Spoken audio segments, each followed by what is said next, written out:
Item ಯಾವುದೇ ಇರಲಿ try ಮಾಡಿ ಆಚಿ ಚಿಕನ್ ಮಸಾಲಾ. ಸಿಲಿಕಾನ್ ಸಿಟಿ ಬೆಂಗಳೂರಿನಲ್ಲಿ ಗ್ಯಾಸ್ ಅಭಾವ ಮುಂದುವರೆದಿದೆ. ಪಿಜಿಗಳ ಮುಂದೆಯೇ ಸೌದೆ ಒಲೆಯಲ್ಲಿ ಅಡುಗೆಯನ್ನು ಮಾಡ್ತಾ ಇದ್ದಾರೆ. ವೈಟ್ಫೀಲ್ಡ್ ಭಾಗದ ಪಿಜಿಗಳಲ್ಲಿ ಸೌದೆ ಒಲೆಯಲ್ಲಿ ಅಡುಗೆ ಮಾಡ್ತಾ ಇರುವಂತಹ ದೃಶ್ಯವನ್ನ ನೀವು ಕೂಡ ಗಮನಿಸ್ತಾ ಇದ್ದೀರಾ. ರಸ್ತೆ ಬದಿಯಲ್ಲೇ ಒಲೆ ಹಚ್ಚಿ ಸಿಬ್ಬಂದಿಗಳು ಅಡುಗೆ ತಯಾರಿ ಮಾಡ್ತಾ ಇದ್ದಾರೆ. ಪಿಜಿ ನಿವಾಸಿಗಳಿಗೆ ಆಹಾರವನ್ನು ನೀಡೋದಕ್ಕೆ ರಸ್ತೆ ಬದಿ ಆಹಾರ ತಯಾರಿಕೆಯನ್ನು ಮಾಡುವಂತ ಸ್ಥಿತಿ ಈಗ ಬಂದು ಒದಗಿದೆ.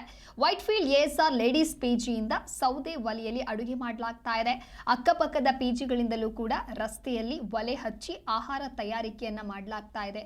ರಸ್ತೆ ಪಕ್ಕದಲ್ಲೇ ಯಾವ ರೀತಿಯಾಗಿ ಸೌದೆ ಒಲೆಯನ್ನು ಹಚ್ಚಿ ಅಡುಗೆಯನ್ನು ತಯಾರಿ ಮಾಡ್ತಾ ಇದ್ದಾರೆ ಪಿಜಿ ಸಿಬ್ಬಂದಿಗಳು ಅನ್ನುವಂಥ ವಿಷುವಲ್ಸ್ ಒಂದು ಕಡೆ ಗಮನಿಸ್ತಾ ಇದ್ದೀರಾ.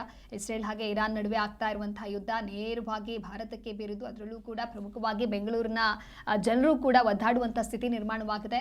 ಒಂದು ಕಡೆ ಹೋಟೆಲ್ ಉದ್ಯಮಕ್ಕೆ ಇದು ಯಾವ ರೀತಿಯಾದಂಥ ಎಫೆಕ್ಟ್ ಆಗ್ತಾ ಇದೆ ಅಂತ ಹೇಳಿದ್ರೆ ಮಾಲೀಕರಿಗೂ ಕೂಡ ಹೋಟೆಲನ್ನು ನಡೆಸ್ಕೊಂಡು ಹೋಗೋದಕ್ಕೆ ಆಗ್ತಾ ಇಲ್ಲ. ಇನ್ನೊಂದು ಕಡೆ ಗ್ರಾಹಕರಿಗೂ ಕೂಡ ದುಪ್ಪಟ್ಟು ಹಣವನ್ನು ವಸೂಲಿ ಮಾಡಲಾಗ್ತಾ ಇದೆ. ಹಾಗೆ ಇಂದಿರಾ ಕ್ಯಾಂಟೀನ್ಗಳು ಕೂಡ ಕ್ಲೋಸ್ ಆಗ್ತಾ ಇದ್ದು, ಆದರೆ ಈಗ ಗ್ಯಾಸ್ ಸಿಲಿಂಡರ್ಗಳ ಸಪ್ಲೈಯೂ ಕೂಡ ಇಂದಿರಾ ಕ್ಯಾಂಟೀನ್ಗೆ ಆಗ್ತಾ ಇರೋದ್ರಿಂದ ಕೊಂಚ ಮಟ್ಟಿಗೆ ಸಮಸ್ಯೆ ಏನೋ ಕಮ್ಮಿ ಆಗಿದೆ. ಇನ್ನು ಪಿಜಿಯಲ್ಲಿ ವಾಸ ಮಾಡುವಂಥ ವಿದ್ಯಾರ್ಥಿಗಳಿಗೆ ಇದೀಗ ಊಟ ಮಾಡೋದಕ್ಕೂ ಕೂಡ ಒಂದು ರೀತಿ ಸಂಕಷ್ಟ ಎದುರಾಗಿದೆ. ಮೆನು ಕೂಡ ಬದಲಾವಣೆ ಆಗಿದೆ. ಏನಿದ್ರು ಕೂಡ ರೈಸ್ ಬಾತ್ ಹಾಗೆ ಉಪ್ಪಿಟ್ಟು ಈ ರೀತಿಯಾದಂತಹ ಆಹಾರವನ್ನ ನೀಡಲಾಗ್ತಾ ಇದೆ. ಹಾಗಾಗಿ ಪಿಜಿ ವಿದ್ಯಾರ್ಥಿಗಳಿಗೂ ಕೂಡ ಸಾಕಷ್ಟು ಸಮಸ್ಯೆ ಎದುರಾಗಿದೆ. ವೈಟ್ಫೀಲ್ಡ್ ಎಎಸ್ಆರ್ ಲೇಡೀಸ್ ಪಿಜಿಯಿಂದ ಸೌದೆ ಒಲೆಯಲ್ಲಿ ಅಡುಗೆ ಮಾಡ್ತಾ ಇರುವಂತಹ ದೃಶ್ಯವನ್ನ ನೀವು ಗಮನಿಸ್ತಾ ಇದ್ದೀರಾ.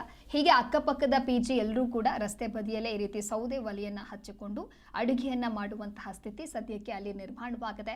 ಇವತ್ತು ಆಗುವಂಥ ಸಭೆಯಲ್ಲಿ ಹಾಗಾದ್ರೆ ಏನಾದರೂ ಮಹತ್ವದ ನಿರ್ಧಾರ ಆಗತ್ತಾ?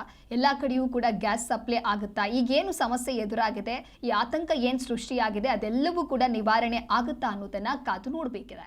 ಬೆಂಗಳೂರಿನಲ್ಲಿ ಗ್ಯಾಸ್ ಅಭಾವ ಇದೇ ರೀತಿಯಾಗಿ ದಿನನಿತ್ಯ ಮುಂದುವರಿತಾ ಇರೋದ್ರಿಂದಾಗಿ ಇನ್ನೊಂದು ಕಡೆ ಗೃಹ ಬಳಕೆಗೂ ಕೂಡ ಮನೆಯಲ್ಲಿ ಅಡುಗೆ ಮಾಡೋದಕ್ಕೆ ಕಷ್ಟ ಆಗತ್ತೆ ಅಂತ ಹೇಳಿಯೂ ಕೂಡ ಮನೆಯಲ್ಲಿರುವಂಥ ಜನರು ಕೂಡ ಕಷ್ಟಪಡ್ತಾ ಇದ್ದಾರೆ. ಹಾಗಾಗಿ ಕ್ಯೂನಲ್ಲಿ ನಿಂತಿದ್ದಾರೆ.